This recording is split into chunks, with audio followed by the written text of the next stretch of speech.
Yes, it's Marilyn Monroe arriving with her playwright husband, Arthur Miller.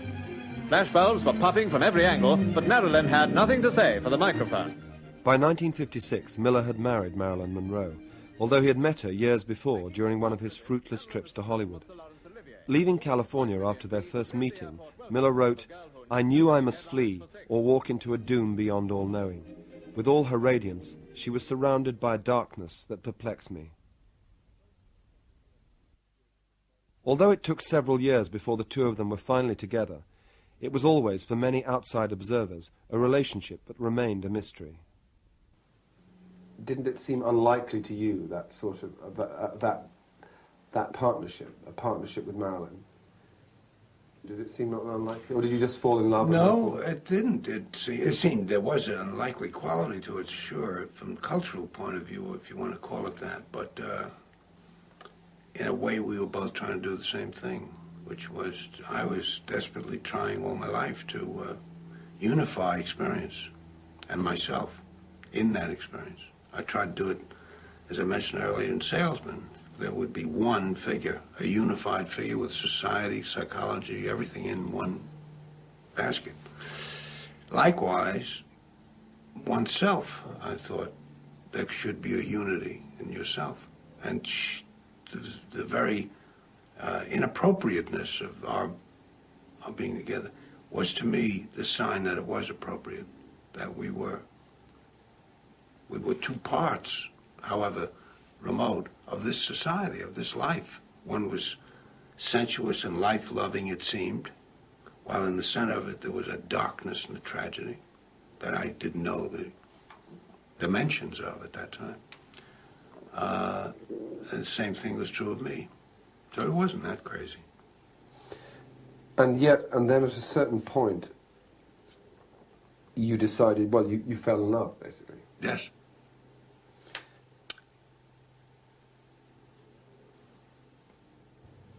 After that first meeting, though, your first impulse, I think, was to escape, to resist.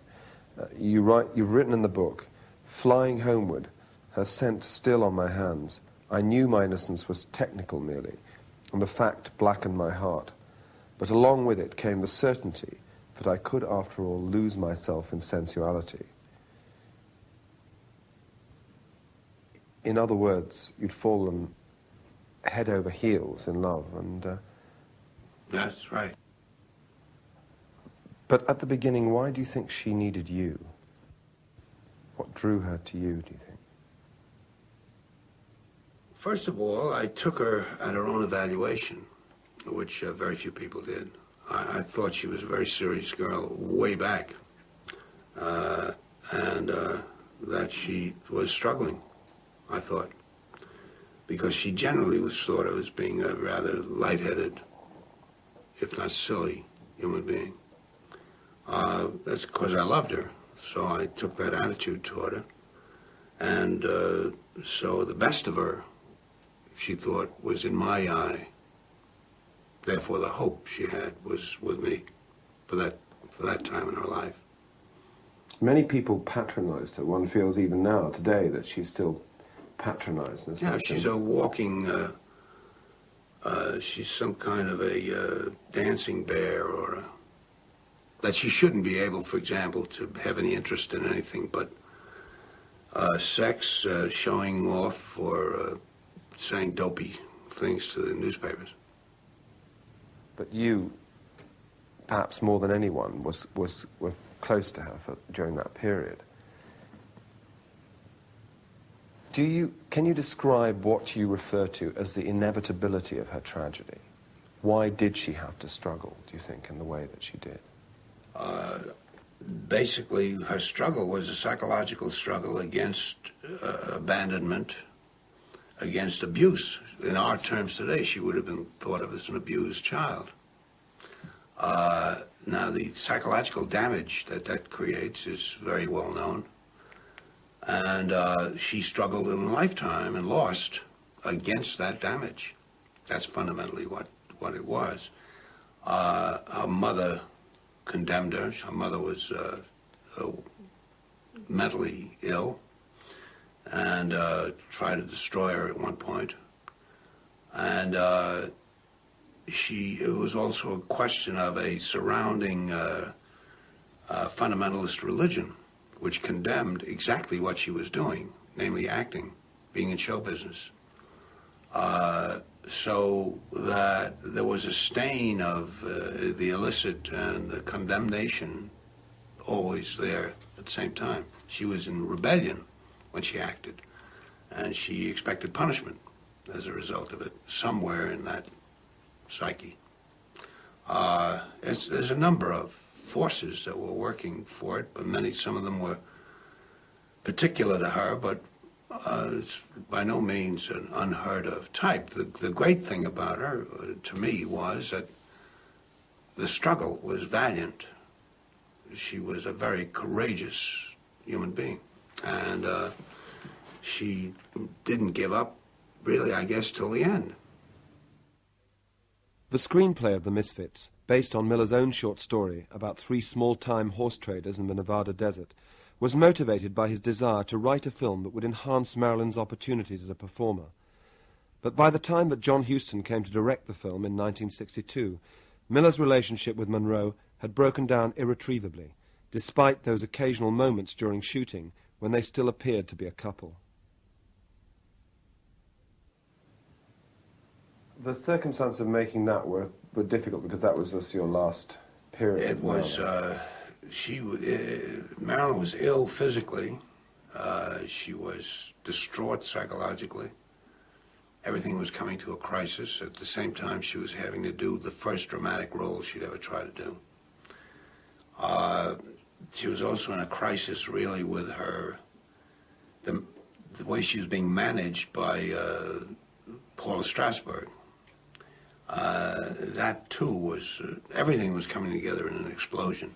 So that the picture took months longer than it should have taken, and she was simply worn out, as anybody would be. We were shooting in 110-degree heat some days. It was a Turkish bath up there on that dry lake. Unbelievable. So, anyway, it was the end of our marriage, but it was also a terrible physical time for her.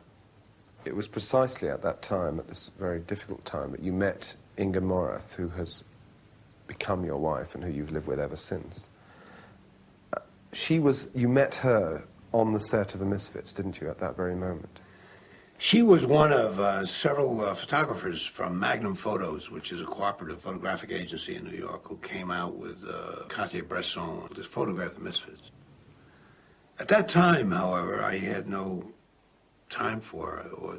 I just was so absorbed in that movie and trying to keep myself afloat. But we did meet there, and then I met her again some months later in New York. By this time, I was no longer with Marilyn.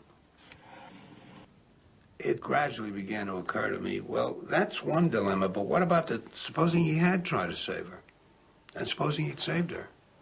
He would now be confronted with a complicated human life of a woman who wanted to kill herself.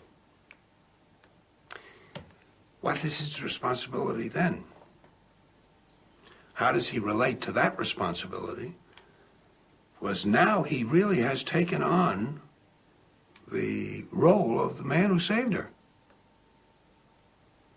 He has put himself in the way of God. He rescued her from death.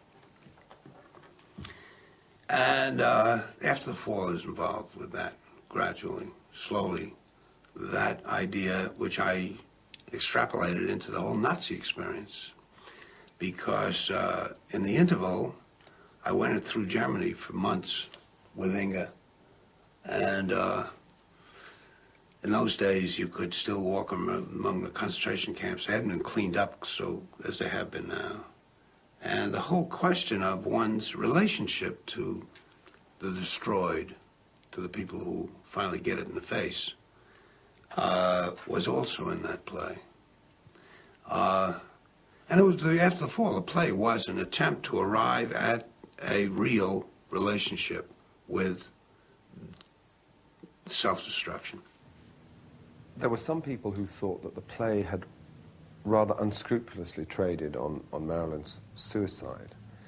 What was the general reaction of the public to After the Fall? It was mostly ferocious. It blew my image away for a lot of people. They hated me. And I rationalized it anyway as being, see, this is something you deny. You deny the murder in you. You deny the complicity with evil.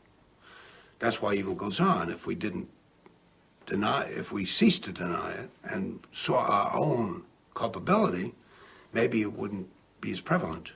But that's evil, we're good. But we don't do bad things. People did not want to be confronted with what is that play is saying. And that play is saying that at a certain point, you are ready to sacrifice somebody. As the Jews were sacrificed in Europe, as our 58,000 men were sacrificed in Vietnam, as who knows what every day of the week is not sacrificed by human beings who simply are tired of having the responsibility for them. Well, nobody wanted to hear that. They still don't want to hear it. They will never want to hear it.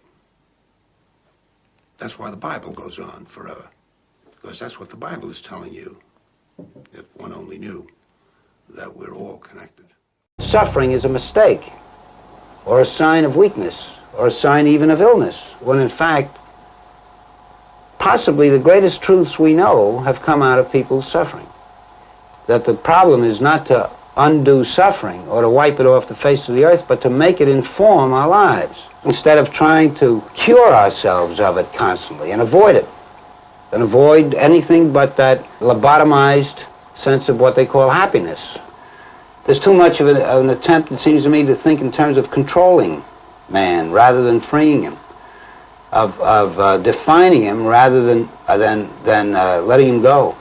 Mm-hmm. And it's part of the whole ideology of this age, which is power mad. Death of a Salesman when you were 33 years old. How long did it take you? Well, the first act, more or less, was a matter of one day and a night. I then rested and worked about 6 weeks on the second act and put the whole thing together. But, of course, there's a lifetime in that play. Death of a Salesman was a triumph for Arthur Miller. It won him both the Pulitzer Prize and the New York Drama Critics Award. The critics were comparing him to Henrik Ibsen and Eugene O'Neill. You inevitably begin to feel a kind of impact of power, which is sexual, it is financial, it is everything. You begin to shift and change if you're not careful, which I wasn't. People now were talking to me differently. Women, men, they were looking at me like an icon of some kind. Arthur Miller came a long way for a Jewish boy born in Harlem and raised in Brooklyn. He was the son of an immigrant coat manufacturer, a man who couldn't read English. His father lost everything in the crash of 1929, and so Miller grew up a child of the Depression, and that was to show in his writing and his politics. He had to work and save for 2 years before he could afford to go to the University of Michigan in the 1930s. And at school in the Midwest, he seemed to be trying to reach beyond the New York he knew to touch the American heartland he knew so much less about. He even looked for this in his first wife, Mary Slattery, an Irish Catholic from the Midwest. Yeah, we wanted something, each one from the other. She wanted the experience of the intellectual, the Jew, the artist, and I wanted America, the something beyond New York. That's part of what attracted both of us. We were mysteries to each other. During the middle 40s, Miller wrote what he called trunk plays. That's where they wound up, in the trunk. And he had one flop on Broadway.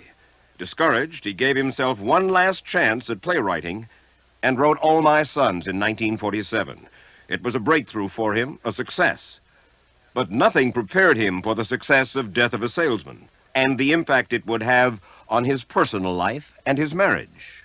The night that it opened. Well, then I felt with my wife then. Mary Slattery. Yes, that we were. It wasn't enough for me. Suddenly, I thought I had a feeling that we were not close, that we